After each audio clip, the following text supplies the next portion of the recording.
नमस्कार बच्चों, मैं सीमा कौशिक अध्यापन चैनल पर एक बार पुनः आपका स्वागत करती हूँ।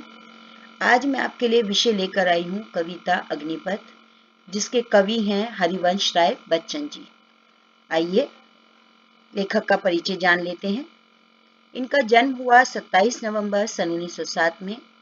स्थान था इलाहाबाद के निकट जनपद प्रतापगढ़ के बाबूपट्टी नामक स्थान पर। इनके पिता प्रताप नारायण श्रीवास्तव और माता सरस्वती देवी थी। इनका उपनाम बच्चन था। इन्हें भाषा का जिनका ज्ञान था वे थी उर्दू, अंग्रेजी और हिंदी भाषा। इन्होंने एमए करने का निर्णय लिया था, किंतु गांधी जी से प्रभावित होकर शिक्षा को बीच में ही छोड़ दिया था। इन्होंने अपनी रचना खादी के फूल में गांधी जी की हत्या का मार्मिक वर्णन किया था। इनका निधन 18 जनवरी सन 2003 में हो गया था। वे रचनाएं जिनसे इन्हें प्रसिद्धि प्राप्त हुई थी वे थी बचपन के साथ क्षण भर, सो अहम हंस, प्रवास की डायरी, मधुशाला, निशा निमंत्रण, खादी के फूल, दो चट्टाने, नीड़ का निर्माण, फिर क्या भूलूं क्या याद करूं, बसेरे से दूर, 10 द्वार से सोपान तक। जिन पुरस्कारों से इन्हें मनोनीत किया गया वह था मनोनीत थे ये संसद सदस्य, हिंदी साहित्य अकादमी पुरस्कार, सोवियत लैंड नेहरू पुरस्कार, सरस्वती सम्मान और पद्म विभूषण। आइए अब कविता का परिचय जान लेते हैं।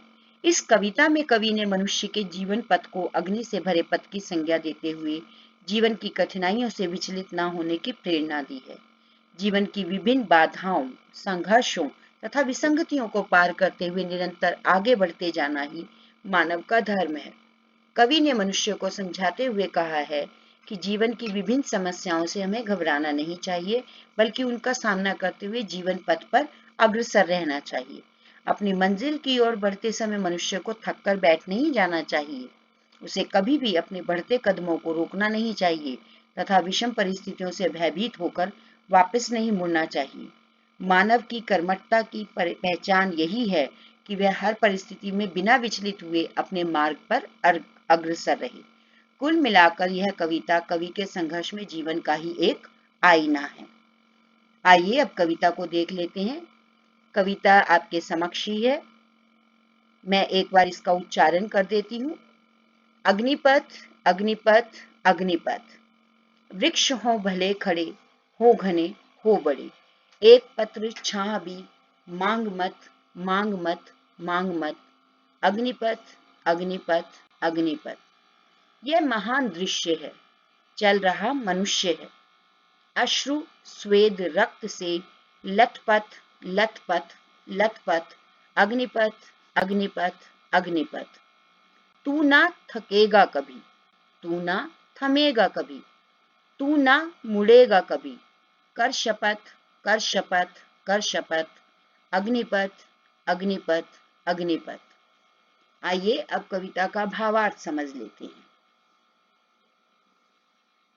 कवि ने जीवन को अनगिनत उलझनों और परेशानियों से घिरे हुए अग्नि के समान झुलसाने वाले मार्ग के रूप में व्यक्त किया है, क्योंकि कवि के व्यक्तिगत जीवन में भी ऐसी ही अनगिनत परेशानियां और उलझनें आती रही। कवि ने मनुष्य को समझाते हुए भी यही कहा है कि संभव है जीवन पथ पर अनेक उदार, सहायता करने वाले संपन्न मित्र या सहयोगी आपको मिले, परंतु उनसे भी कभी सहायता नहीं मांगनी चाहिए।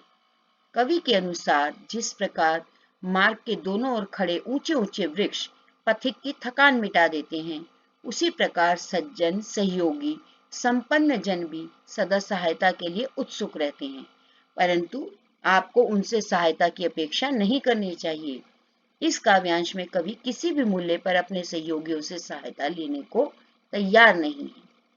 कवि आगे हमें कहते हैं कि जीवन की उलझनों और परेशानियों से हमें कभी भी हार नहीं माननी चाहिए। उलझनें, समस्याएं प्रतिपल चुनौती बनकर सामने आती ही रहती हैं।